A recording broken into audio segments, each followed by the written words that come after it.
ছাত্ৰ ছাত্ৰীসকল তিনিচুকীয়া জিলাত অলপতে অনুষ্ঠিত হৈ যোৱা pre final assessment examination 2022 class 10ৰ ইংৰাজী প্ৰশ্ন কাকতখন তোমালোকলৈ আগবঢ়াব বিচাৰিছোঁ।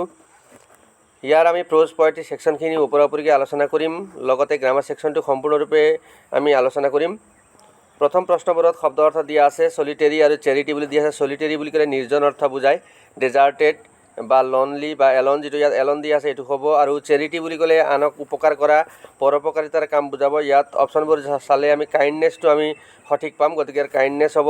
তাৰপিছত নেক্সটত শুদ্ধ অশুদ্ধ দিয়া আছে। প্ৰথমতে on the day of the inauguration Mandela was accompanied by his daughter Zenani, শুদ্ধ, এইটো জেনানীৰ লগত গৈছিল, জেনানীয়ে সংগ দিছিল মেণ্ডেলাক শপত গ্ৰহণৰ দিনা। আৰু 2 নম্বৰত পিপুল মাষ্ট লাৰ্ণ টু লাভ নহয়, লাৰ্ণ টু হেট হ'ব লাগিছিল, গতিকে এইটো ভুল, প্ৰথমটো শুদ্ধ, 2 নম্বৰটো ভুল। তাৰপিছত what was the women privy, যিবিলাক প্ৰশ্নসমূহ ইয়াত দিয়া আছে এইখিনি আমাৰ ভিডিঅ'বোৰ যিবোৰ আগবঢ়োৱা আছে এই চেনেলত, তাত গোটেইখিনি প্ৰশ্ন আছে। যিটো প্ৰশ্ন সোমাই থকা নাই ভিডিঅ'বোৰত সেইটো আমি অকণমান আলোচনা কৰিম। তাৰপিছত who was offering tea to Rajbir and Pranjal in the railway compartment বুলি ক'লে ইয়াত কোনে, এটা ভেণ্ডৰে, টি ভেণ্ডৰে চাহ দিছিল প্ৰাঞ্জল আৰু ৰাজবীৰক। তাৰপিছত চাইনিজ লেজেণ্ডৰ কথা সুধিছে, ইয়াত চাইনিজ লেজেণ্ডটো লিখিব লাগিব চাহ উৎপত্তি সম্পৰ্কে। তাৰপিছত why according to Mandela both the oppressed and the oppressor are alike, কিদৰে অত্যাচাৰী আৰু অত্যাচাৰ সহি থকা মানুহবিলাক একে বুলি ক'ব বিচাৰিছে। আমি এনচাৰটো এনেকৈ লিখিব পাৰোঁ, the oppressed cannot express themselves and lose their humanity, similarly the oppressor are also' prisoner of hatred and narrow' mindedness, so' both alike are robbed their humanity, এনেকৈ আমি লিখিব পাৰিম। তাৰপিছত নেক্সট প্ৰশ্নবোৰত আছে যে what did Lencho' have faith in, এইটো প্ৰশ্ন দিয়াই আছে। তাৰপিছত কি কৈছে, 20th চেঞ্চুৰী, বিংশ শতিকাৰ প্ৰথম দশকত চৰকাৰৰ ছিষ্টেম কেনেকুৱা আছিল এইটো প্ৰশ্নতে আছে। How did the postmaster help Lencho', এইটো আমি উত্তৰটো আমি এনেকৈ ক'ব পাৰিম, the postmaster help the helpless Lencho' by providing a bit of money who was in his hard times for losing all his crops, এনেকৈ আমি লিখিব পাৰিম। আকৌ দিছোঁ এনচাৰটো, the postmaster help the helpless Lencho' by providing a bit of money who was in his hard times for losing all his crops, এনেকৈ answer লিখিব পাৰিম। তাৰপিছত হোৱাট আইডিয়েলছ যিটো দিয়া আছে এইটো ইতিমধ্যে আমি লিখিছোঁ, এইটো কিতাপৰে প্ৰশ্ন হয়। আৰু give a description of Dhekiabari tea garden, এইটোও আমি ইতিমধ্যে ইয়াৰ উত্তৰটো দিয়া হৈছে। তাৰপিছত কবিতা ছেকশ্যনত যদি যাওঁ তেতিয়াহ'লে ইয়াত আমি পাম ৰেজ আৰু হাউচৰ ৰাইমিং ৱৰ্ডছ সুধিছে, ৰেজ হ'লে কেজ হ'ব আৰু হাউচ হ'লে মাউচ আমি লিখিব পাৰিম। তাৰপিছত নেষ্টি বুলি ক'লে আনপ্লিজেণ্ট, বিকট, এনেকুৱা অৰ্থ বুজাব ইয়াৰ অৰ্থটো। আৰু পাইৰেট বুলি ক'লে সাগৰীয় ডকাইত বুজা, ৰবাৰ যিটো আছে সেইটো অপশ্যনটো শুদ্ধ অপশ্যন হ'ব। তাৰপিছত বাকীখিনি প্ৰশ্ন যিসমূহ আছে ইয়াত নেচাৰেল হেবিটেট অৰ্থাৎ প্ৰাকৃতিক বাসস্থান বা জংঘলত বাঘে কি কৰে, এইটো উত্তৰটো আমি ইতিমধ্যে দিয়াই আছে। তাৰপিছত why did Custard cry for a nice request, এইটো কিতাপৰে প্ৰশ্ন হয়। What is a water hole, why should the tiger be lurking near it, এইটো প্ৰশ্ন দিছে ৱাটাৰ হোল মানে কি আৰু তাৰ ওচৰত বাঘে কিয় লুকাই থকা উচিত। A water hole is a reservoir of water in a forest where animals regularly drink water, এনেকুৱা ইয়াৰ এনচাৰ হ'ব। তাৰপিছত কিয় লুকাই থাকিব লাগে, the tiger should be lurking near the water hole to hurt the animals who come to drink water there, এনেকৈ আমি এনচাৰ লিখিব পাৰিম। আকৌ দিছোঁ the tiger should be lurking near the water hole to hurt the animals who come to drink water there, এনেকুৱা ইয়াৰ এনচাৰটো লিখিলে হ'ব। তাৰপিছত কাষ্টাৰ্ড আৰু পাইৰেটৰ যুদ্ধটো দিছে, কেনেকৈ মাৰিছিল বা কেনেকৈ তেওঁলোকে যুদ্ধ কৰিছিল সেইটো ইতিমধ্যে দিয়া হৈছে। তাৰপিছত ইয়াত এক্সটেনচিভ ৰিডিঙৰ প্ৰশ্ন 4টা আছে, এইটো বেয়া প্ৰশ্ন দিয়া নাই, ভালে আছে। তাৰপিছত আমি এতিয়া গ্ৰামাৰ ছেকশ্যনটো সম্পূৰ্ণৰূপে আলোচনা কৰিম। প্ৰথমতে দিয়া আছে dash rich are not always unkind, এইটো যদি হয় তেতিয়াহ'লে the rich are not always unkind হ'ব। দ্য ৰিচ ধনী মানুহসকলক বুজাইছে। A busy man has little time to waste হ'ব। তাৰপিছত is there any coffee left in the pot, any হ'ব। তাৰপিছত dash of their property was lost in the flood হ'লে much of their property হ'ব, property uncountable. তাৰপিছত there was too much noise in the street হ'ব, খুব বেছি হুলস্থুল হৈ আছিলে। আৰু our principal is a man of few words.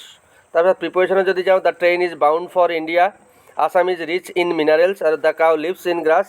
তাৰপিছত দিয়া আছে he is appointed to the post, তেনেকুৱা হ'ব। আৰু চি বট দ্য পেন ফৰ 10 rupees হ'ব, নিৰ্দিষ্ট টকাত কিবা বস্তু কিনা বুজালে টকাৰ আগত ফৰ হয়। আৰু এ গ্ৰেডি মেন হেংকাৰ্ছ আফটাৰ মানি, পাছে পাছে দৌৰা হ'লে হেংকাৰ আফটাৰ। তাৰপিছত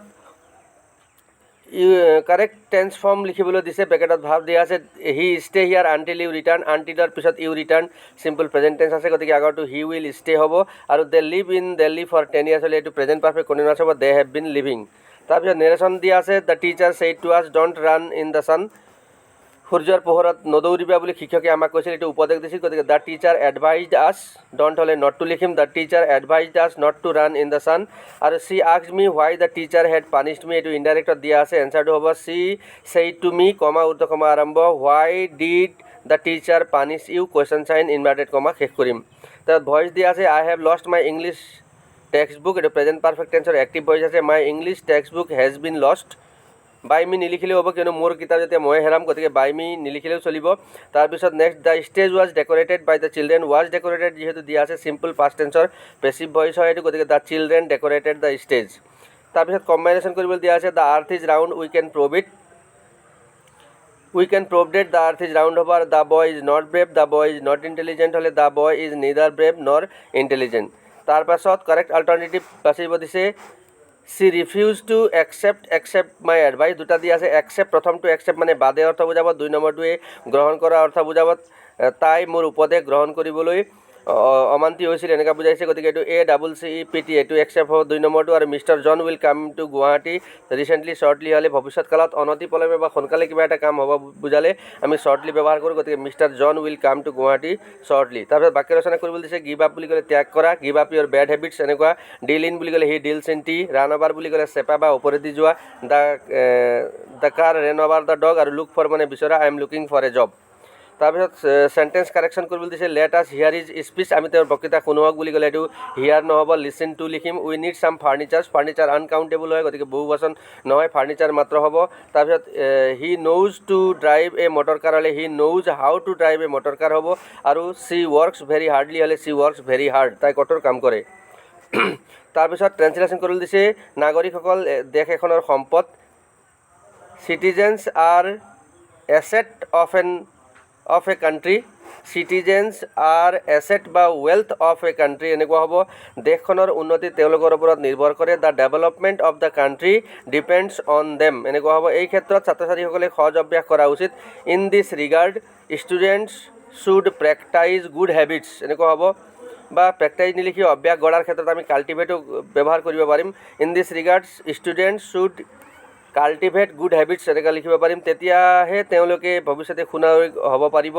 then only they can be good citizens in future এনেকুৱা। তাৰপিছত গতিকে শিক্ষকসকলে ছাত্ৰ ছাত্ৰীক সহায় কৰা উচিত। So' the teacher should help the students, তেতিয়াহে আমি ভৱিষ্যতে তেওঁলোকক লৈ গৌৰৱ অনুভৱ কৰিব পাৰিম। Then only we can feel proud for them. তাৰপিছত ছাবষ্টেঞ্চ ৰাইটিং দিয়া হৈছে, আৰু এছে দিছে ইয়ৰ ফেভাৰাইট ফেষ্টিভেল আৰু COVID-19, লগতে ভগাটোৰ শিয়াল আৰু কাউৰীৰ কাহিনী বহলাই লিখিবলৈ দিছে। তাৰপিছত HSLC পৰীক্ষাৰ কাৰণে কেনেকৈ প্ৰস্তুতি চলাইছা তাৰ ওপৰত চিঠি লিখিবলৈ দিছে বন্দুক, আৰু বা তাৰ পৰিৱৰ্তে এটা ৰিপৰ্ট ৰাইটিং লিখিবলৈ দিছে বুক ফেয়াৰৰ ওপৰত। তাৰপিছত চিন আৰু আনচিন পেছেজ দুইটা দিয়া আছে। গতিকে এয়া আছিলে তিনিচুকীয়া ডিষ্ট্ৰিক্টত হোৱা ইংৰাজী প্ৰশ্নকাকতখনৰ থুলমূল আলোচনা। আশা কৰিছোঁ তোমালোকৰ কাৰণে লাভদায়ক হ'ব।